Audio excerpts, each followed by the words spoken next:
में हूं अरुण तोमर, आप देख रहे हैं स्वराज एक्सप्रेस। खबरें विस्तार से। दिल्ली में कांग्रेस अध्यक्ष मल्लिकार्जुन खड़गे की अध्यक्षता में कांग्रेस वर्किंग कमेटी की बैठक जारी है, जिसमें सोनिया, राहुल, प्रियंका गांधी समेत कई बड़े नेता पहुंचे हैं। बैठक में लोकसभा इलेक्शन रिजल्ट और हार की समीक्षा होगी। इस मौके पर मध्य प्रदेश, छत्तीसगढ़ के कांग्रेस नेता शामिल हैं। इस बैठक में राहुल गांधी को संसदीय दल का नेता और नेता विपक्ष चुना जा सकता है।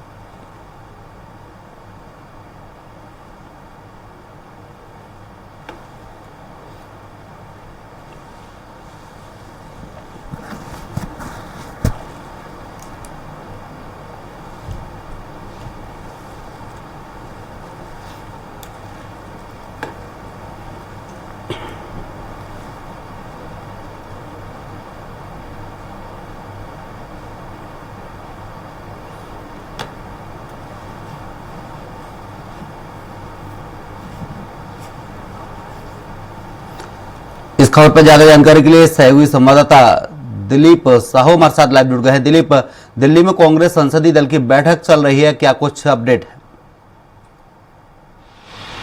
हाँ जी अरुण, बता दें कि चुनाव के बाद, लोकसभा चुनाव के बाद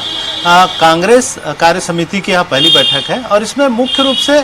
पूरी जो चुनाव रणनीति रही उसको लेकर और जो परिणाम आए उसको लेकर समीक्षा की जा रही है। और इसमें मुख्य रूप से जिस तरह से बातें आ रही है, पहले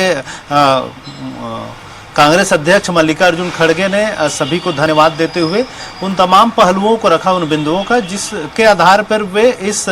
मुकाम तक पहुंचे, और इंडिया गठबंधन के जो उनके दल के सहयोगी हैं उनका भी धन्यवाद दिया। और उनका कहना है कि जिस तरह से एक तरह से विपक्ष लगातार 400 पार के नारे दे रहे थे और 370 पार की बातें कह रही थी बीजेपी, उसकी तुलना में उन्हें रोकने में सफल रहे। और इसके आधार पर न सिर्फ लोकतंत्र और संविधान बचाना का जो नारा देते रही है कांग्रेस,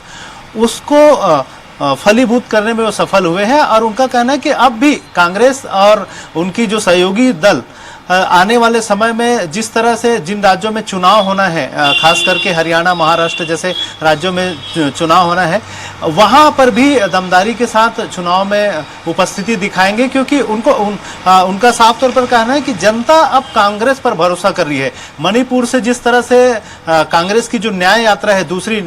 यात्रा की जो शुरुआत किए थे, उन दोनों जगह पर मणिपुर की दोनों सीटों पर जीतने में वे सफल हुए हैं। तो कहीं ना कहीं जनता की स्वीकारोक्ति अब बढ़ी है कांग्रेस के प्रति। और महाराष्ट्र हो या फिर आंध्र प्रदेश हो या सभी जगह पर जितनी इनको सफलता मिली है, चाहे यूपी की बात करें, यूपी में जिस तरह से कांग्रेस को बढ़त मिली, तो इन तमाम चीजों से कांग्रेस को जो कार्यकर्ता है और कांग्रेस के जो सहयोगी दल है, इंडिया गठबंधन के जो साथी है, उनके अंदर एक तरह से विश्वास पैदा हुआ है कि कहीं ना कहीं आने वाले समय में इनके लिए एक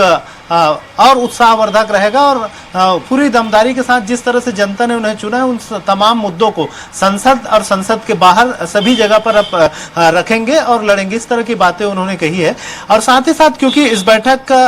की बात करें तो छत्तीसगढ़ के नजरिए से देखा जाए तो छत्तीसगढ़ से इसमें पूर्व मुख्यमंत्री भूपेश बघेल, प्रदेश अध्यक्ष दीपक बैज, नेता प्रतिपक्ष डॉक्टर चरणदास महंत के अलावा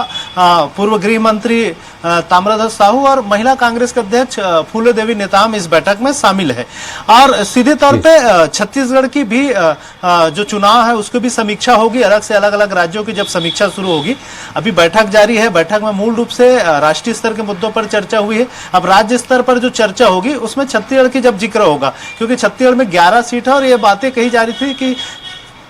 3 से 4 सीटें जीत सकती है कांग्रेस, लेकिन के महज 1 सीट ही जीत पाई। कोरबा में ही जो मौजूदा सांसद है ज्योत्सना महंत, उन्होंने ही जीत दर्ज कर पाई है। अब कांग्रेस का एक लक्ष्य है और इसमें हार की क्या वजह रही है, इन तमाम चीजों की भी समीक्षा की जाएगी, क्योंकि जिस तरह से जो बातें कही जा रही थी और खास करके जो कांकेर लोकसभा है उसमें जीत का मार्जिन बहुत कम था, हार जीत का मार्जिन, क्योंकि कांग्रेस के जो उम्मीदवार है वीरेश ठाकुर महज 1800 के वोटों से हारे हैं। तो ये इसको लेकर भी समीक्षा की जाएगी कि इसकी क्या वजह रही, और साथ ही साथ पूर्व मुख्यमंत्री भूपेश बघेल का जो लोकसभा क्षेत्र रहा है राजनांदगांव, वहां से उनकी जो हार हुई है उसको लेकर भी समीक्षा की जाएगी। साथ ही साथ तमाम बड़े मंत्रियों को, पूर्व मंत्रियों को मैदान में उतारने के बावजूद अपेक्षित परिणाम छत्तीसगढ़ से कांग्रेस को नहीं मिल पाया है, इसको लेकर भी विचार किया जाएगा कि क्या कमियां रह गई और उसे आगामी समय में किस तरह करे, क्योंकि आगामी समय में नगरीय निकाय का भी चुनाव होना है दिसंबर में, तो उसकी किस तरह से तैयारियां हो और इन तमाम चीजों को लेकर चर्चा होने की संभावना बताई जा रही है। साथ ही साथ कुछ जो कमियां रह गई है उसको लेकर भी विश्लेषण किया जाएगा कि कौन जिम्मेदार है इसके लिए, और हो सकता है कि संगठन में आने वाले समय में एक बड़ा बदलाव भी देखने को मिल सकता है, क्योंकि जिस तरह से प्रदेश अध्यक्ष दीपक बैज के नेतृत्व में पिछला विधानसभा चुनाव में भी बड़ी हार मिली है कांग्रेस को, और अभी वर्तमान में लोकसभा का जो चुनाव है इसमें भी जब पूरे देश में कांग्रेस के पक्ष में एक तरह से माहौल और कांग्रेस और इंडिया गठबंधन ने अच्छा प्रदर्शन किया, तो छत्तीसगढ़ में पिछले जो 11 में से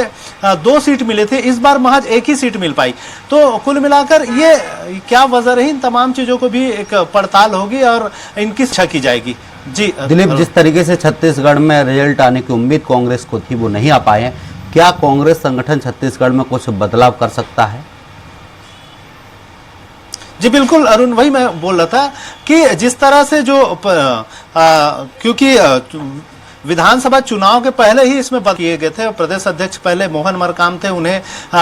प्रदेश अध्यक्ष से हटाकर उनकी जिम्मेदारी दीपक बैज को दी गई, क्योंकि दीपक बैज बस्तर से सांसद भी थे। लेकिन अभी जब वर्तमान में लोकसभा की जब टिकट बांटी गई तो दीपक बैज का टिकट काट दिया गया और उनके जगह पर पूर्व मंत्री कवासी लखमा को बस्तर का प्रत्याशी बनाया गया, लेकिन कवासी लखमा 55,000 से अधिक वोटों से हार गए। तो इन तमाम चीजों की भी समीक्षा की जाएगी, और कहीं ना कहीं दीपक बैज क्योंकि प्रदेश अध्यक्ष है तो उनके जो नेतृत्व है उस पर भी सवाल उठाएंगे कि किस तरह से क्यों इस तरह से जो स्थिति निर्मित हुई है, और इसमें जिम्मेदारी भी तय होगी। ये भी कहा जा रहा है कि दीपक बैज बस्तर में विशेष रूप से प्रचार प्रसार ज्यादा नहीं किए, ज्यादा मौजूदगी अपनी नहीं दिखाई, जबकि उनका गृह क्षेत्र है और पिछले बार वे उस क्षेत्र से जीत कर भी आए थे, मौजूदा सांसद थे वो, तो उनकी गैर मौजूदगी को लेकर भी सवाल खड़े हो रहे हैं। तो कहीं ना कहीं इसको लेकर भी समीक्षा हो सकती है। हालांकि क्योंकि जो बैठक है वो राष्ट्रीय स्तर पर बड़े पैमाने पर हो रही है, इसलिए छत्तीसगढ़ की जब चर्चा होगी तो प्रमुख रूप से कुछ बिंदुओं को लेकर कि कहाँ कमियां रही और हार की वजह क्या रही, इसको लेकर हो सकता है कि चर्चा हो। और जो संगठन में बदलाव की जो बातें कही जा रही है वो बाद में दूसरी जब बैठक होगी तो उस दौरान इसको लेकर चर्चा हो सकती है। जी अरुण। जी दिलीप, तमाम जानकारी के लिए आपका बहुत बहुत शुक्रिया।